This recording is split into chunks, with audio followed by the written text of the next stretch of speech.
Hello learners, welcome to my channel.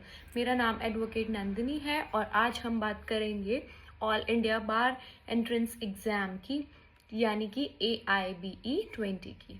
ये बात हम और आप दोनों अच्छे से जानते हैं कि AIB 20 जितना हमें दूर दिख रहा है उससे ज़्यादा करीब है, और इसके साथ ही साथ अब आपका स्ट्रेस लेवल थोड़ा थोड़ा आने लग गया होगा।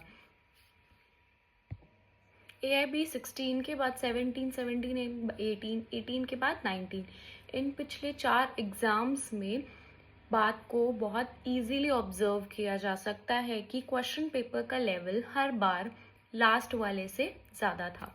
तो इसीलिए मैंने सोचा कि ये पर्टिकुलर वीडियो जो आपकी मदद करेगा इस बात को समझने से कि वो कौन से चीट कोड्स हैं, वो इजी ट्रिक्स हैं जिसको फॉलो करके आप बहुत इजीली आप अपने मार्क्स को बूस्ट कर सकते हैं।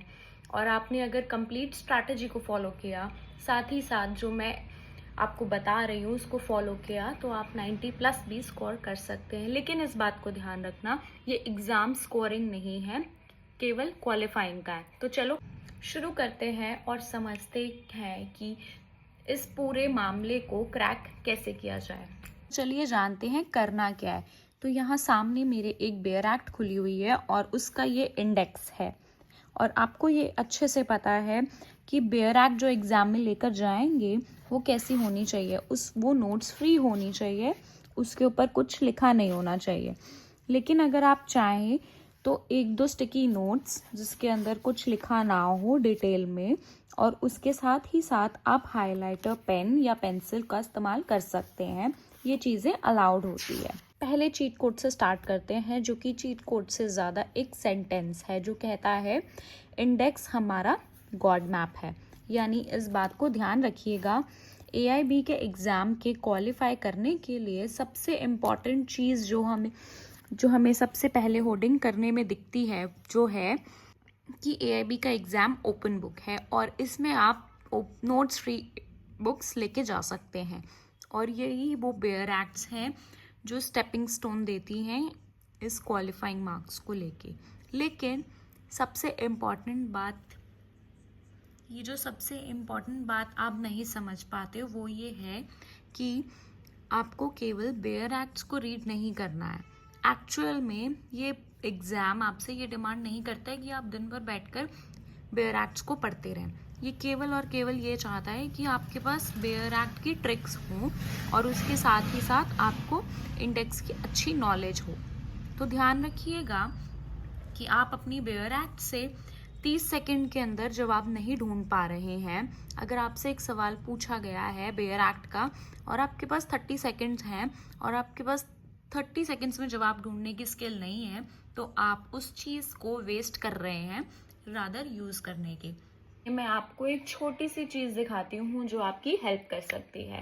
मान के चलिए आपसे सवाल पूछा गया कि हमारे देश के 42nd अमेंडमेंट में कौन कौन से आर्टिकल्स को बदला गया था। अब आपके पास इतना समय तो नहीं है कि आप 30 सेकंड के अंदर हर एक आर्टिकल को खोल खोल के पढ़ लें कि आप इसमें कौन सा बदला गया कौन सा नहीं बदला गया। लेकिन एक दूसरा तरीका है, अगर आप मेमोरी में स्टोर कर लें ये बात को कि 42nd अमेंडमेंट सबसे इम्पॉर्टेंट कॉन्स्टिट्यूशन अमेंडमेंट पिछले 3 साल से हर बार रिपीट हो रहा है, पिछले 5 साल के क्वेश्चंस को लगा लिया तो भी आपका AIB रिपीटेड क्वेश्चंस आते हैं। तो आप एक दूसरे कलर का हाइलाइटर ले लीजिए और उससे ये तय कर लीजिए कि जिस जिस क्वेश्चंस आर्टिकल्स में क्वेश्चंस रिपीट हुए हैं उनको मैं दूसरे कलर से हाईलाइट कर देते हैं। इससे आपका इस बात का ईज रहेगा कि मैंने इस आर्टिकल को इससे पहले पढ़ा है और आई नो द आंसर। ये एक सिंपल बेयर एक्ट ट्रिक है इंडेक्स को समझने की। अब नेक्स्ट देखते हैं लैंडमार्क केसेस। लीगल मैक्सिन और लैंडमार्क केसेस जो आपको याद करके ही जाने पड़ेंगे क्योंकि बेयर एक्ट्स में लिखे नहीं होते हैं। अब इस चीज़ के लिए आपको 1 पेजर पर एक्ट का काम करना है। इसका मतलब है मैंने नीचे कुछ सैम्पल्स लिखे हैं, ज़रा इन सैम्पल्स को पढ़ते हैं। मैंने यहाँ पर क्या लिखा है, Kesavananda Bharati basic structure doctrine article 368, और उसके नीचे CRPC का DK Basu guidelines for arrest section 41 and 50। मैंने कुछ नहीं किया, मैंने केवल एक पेज उठाया और सब्जेक्ट वाइज, और इसके लिए भी मैं आगे आपको सब्जेक्ट में वेटेज कैसे देनी है वो बताने वाली हूँ। सबसे इम्पॉर्टेंट चीज़ है केस लॉज और आपके लीगल मैक्सिम्स हैं। एक पेज उठाइए और जो टॉप के 5 इम्पॉर्टेंट सब्जेक्ट्स हैं उन 5 इम्पॉर्टेंट सब्जेक्ट्स के एक तरफ लिख दीजिए इम्पॉर्टेंट केसेस वन लाइनर में और एक तरफ मैक्सिम्स में। मैं याद करने को नहीं कह रही हूँ, मैं सिर्फ लिखने के लिए कह रही हूँ, पर इस पेज को छोड़ के जाना वरना चीटिंग का एग्जाम लग जाएगा। रोज 3 दिन तक इनको पढ़ो और आपको ये याद हो जाएंगे। इसके बाद देखते हैं master the open book mindset. Open book mindset clear होना चाहिए। इसका मतलब आपको असल में बेयर एक्ट को पढ़ना है। अगर आपको बेयर एक्ट को मास्टर करना है तो ध्यान रखिएगा, आपको कभी भी ये नहीं बोला जा रहा है कि AIB एग्ज़ाम के लिए अपनी बेयर एक्ट को पढ़ना शुरू करूँ। नहीं, आपको केवल और केवल इन्फॉर्मेशन को वेरीफाई करना है, पढ़ना नहीं है। अगर किसी भी क्वेश्चन को पढ़ने के बाद आपको बेयर एक्ट को पूरी रीडिंग करने की ज़रूरत पड़ रही है तो इसका मतलब ऑलरेडी आप एक सेटबैक पे हो। आपके पास वेरिफिकेशन स्किल्स होनी चाहिए और ये वेरिफिकेशन स्किल्स के लिए कोई रॉकेट साइंस नहीं है। अगर आपको बेसिक बेयर एक्ट्स के आंसर्स पता है, आपको शेड्यूल्स पता है कहाँ से मिलते हैं, आपको ये पता है अमेंडमेंट कहाँ से मिलते हैं, अगर आपको ये पता है कि प्रोवाइज़ो कहाँ होते हैं, उनका मतलब क्या होता है, तो अगर आपको ये पता है कि शेड्यूल्स क्या होते हैं, तो इसका मतलब ये है कि आपको बेयर एक्ट की बेसिक चीज़ों के बारे में आइडिया है। अब क्या करो, कुछ मत करो, पिछले 2 साल के AIB के पेपर्स उठाओ और बेयर एक्ट से उनको सॉल्व करो। आपकी जो ये वेरिफिकेशन स्किल्स हैं ये बहुत अच्छे से डेवलप हो जाएंगी। आपको खुद ये बात समझ आ जाएगी कि आप कब ये रीडिंग से वेरिफिकेशन की तरफ आगे बढ़ गए हैं। ये था हमारा अगला हैक। अब इसके बाद हम देखते हैं आखिरी के 2 सबसे बड़े और इम्पॉर्टेंट चीट कोड्स, जिसमें सबसे पहला है the 3 pass strategy for the exam. अब ये स्ट्रैटेजी कैसी ऐसी स्ट्रैटेजी है जो एक्चुअल में आपको रियल लाइफ में हेल्प करेगी आपके एग्ज़ाम के पेपर को सही तरीके से अप्रोच करने में। इससे पहले हमने जितनी चीज़ों के बारे में बात की वो AIB के एग्ज़ाम कुछ दिन पहले की स्ट्रैटेजी है, पर ये जो स्ट्रैटेजी है ये एग्ज़ाम वाले दिन की स्ट्रैटेजी है। ध्यान से सुनिएगा, आपको कभी भी पेपर को सब्सिक्वेंटली अटेम्प्ट नहीं करना है। स्पेशली ओपन बुक में लाइन बाय लाइन सॉल्व नहीं किया जाता है। इसके लिए आपको 3 स्ट्रैटेजीज को फॉलो करना होता है। तो ये स्ट्रैटेजीज क्या है? 3 पासेस हैं। सबसे पहला हमारा पास 1 आता है। पास 1 क्या है? Low hanging fruit. इसका मतलब ये है, मैंने यहाँ पे आपको टाइम लिखकर नहीं दिया है, पर आप कह सकते हो कि आपका AIB का पेपर 3.5 घंटे का है, तो 1-1 घंटा आप डिस्ट्रीब्यूट कर सकते हो। तो सबसे पहला पास 1 आता है जिसको हम लो हैंगिंग फ्रूट कहते हैं, जिसका मतलब ये होता है कि वो पेड़ का फल जो सबसे नीचे लगता है, सबसे पहले उसको तोड़ लेते हैं। तो इसका मतलब पूरे पेपर में आपके पास 100 क्वेश्चंस हैं। 100 क्वेश्चंस में अगर कोई ऐसा क्वेश्चन आपको दिख गया है कि आपको आर्टिकल 21 के एग्जैक्ट वर्डिंग क्या है, हमें सबको याद है, उसको पहले अटेम्प्ट कर लो। अगले क्वेश्चन में अगर ये लिखा हुआ है कि आर्टिकल 12 में कितने सब सेक्शंस है, अगर आपको याद नहीं है पर आपको लगता है कि बेयर एक्ट खोलना पड़ेगा, तो उसको अटेम्प्ट मत करो।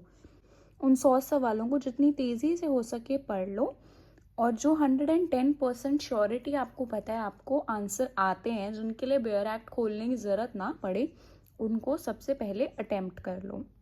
तो सेकंड आता है ओपन बुक हंट। इसमें आराम से टाइम लीजिए, 1.5-2 घंटे का। यहाँ पे आपका 1.5 से 2 घंटे का समय ले सकते हो और आराम से आप अपना समय निकालिए और ओपन बुक हंटिंग शुरू कीजिए। यानी कि हर एक बुक के क्वेश्चन को पढ़िए, उसके बेयर एक्ट में जवाब ढूंढिए, और इनमें से कुछ ऐसे होंगे जिनका जवाब डायरेक्टली मिलेगा, पर कुछ ऐसे होंगे जिनके लिए तुम्हें हासिल करना पड़ेगा। बट अगर बहुत ज़्यादा टाइम लगे, जो उसमें टाइम लगे 2 मिनट से ज़्यादा लगे, उसको आप आगे पुश कर दो या छोड़ दो। उसको हम करेंगे पास 3 में, जो है गेस एंड एलिमिनेशन राउंड। एएबी के एग्जाम में कोई भी क्वेश्चन नहीं छोड़ना होता है। हर एक क्वेश्चन को अटेम्प्ट करो और यहाँ पे आपका गेस एंड एलिमिनेशन राउंड होगा। इसका तरीका क्या होता है, जब किसी सिचुएशन ऐसी आ जाए कि आप किसी क्वेश्चन में अटक गए हो और आपके पास 40 मिनट है लास्ट के, इन क्वेश्चंस के अलग बना के रख लो। क्यों? वो क्वेश्चंस जिसमें बेयर एक्ट में जवाब नहीं है और ना आप गेस पा रहे हो ना आपको खुद आता है, तो इन क्यू के साथ आप इसमें 20 ऐसे क्वेश्चंस हो सकते हैं, 30 भी हो सकते हैं, तो इसमें रिमेनिंग पूरा टाइम इसमें दो। तो एलिमिनेशन का मेथड इस्तेमाल करो, एक एक ऑप्शन को पढ़ो, क्वेश्चन से रिलेट करो, कोई भी लॉजिक लगाओ और सोचो कि इसमें से कौन सा ऑप्शन बिल्कुल भी नहीं होगा, और उस एलिमिनेशन से एलिमिनेट करते करते आखिरी ऑप्शन जहाँ कहीं भी पहुँचो, कोई भी रैंडम गेस हो सकता है, उसको सेलेक्ट कर दो। ये है हमारे 3 पास स्टेट्स। और जाने से पहले रुको, आखिरी चीट कोड जो रह गया है वो है, उस पे अब आते हैं हम। आइए तो अब आते हैं लास्ट चीट कोड पे, जिसमें है हमारा सिलेबस की परसेंटेज। तो ये है हमारा परसेंटेज ऑफ सिलेबस। तो टॉप मेन फोर जो कोर सब्जेक्ट्स हैं उसमें से आपके मार्क्स 38 आएंगे, और अगर 12 रिमेनिंग सब्जेक्ट्स को पढ़ोगे ना तो सिर्फ 38 मार्क्स आएंगे। तो जो 7 मेजर सब्जेक्ट्स हैं उसको पढ़ोगे तो 62 मार्क्स आएंगे। तो अब आप मुझे बताओ कि आपको सबसे ज़्यादा इनमें से किसको टाइम देना चाहिए। इससे ज़्यादा अगर किसी को कोई भी डाउट पूछना है तो नीचे कमेंट बॉक्स में अपना कमेंट के थ्रू पूछ सकते हैं। Thank you so much. Hope so आपको समझ आया हो और अच्छा लगा हो। तो लाइक करें, मेरे चैनल को सब्सक्राइब करें और ऐसे ही अच्छी अच्छी नॉलेजेबल वीडियोस लेते रहें। Thank you, all the best.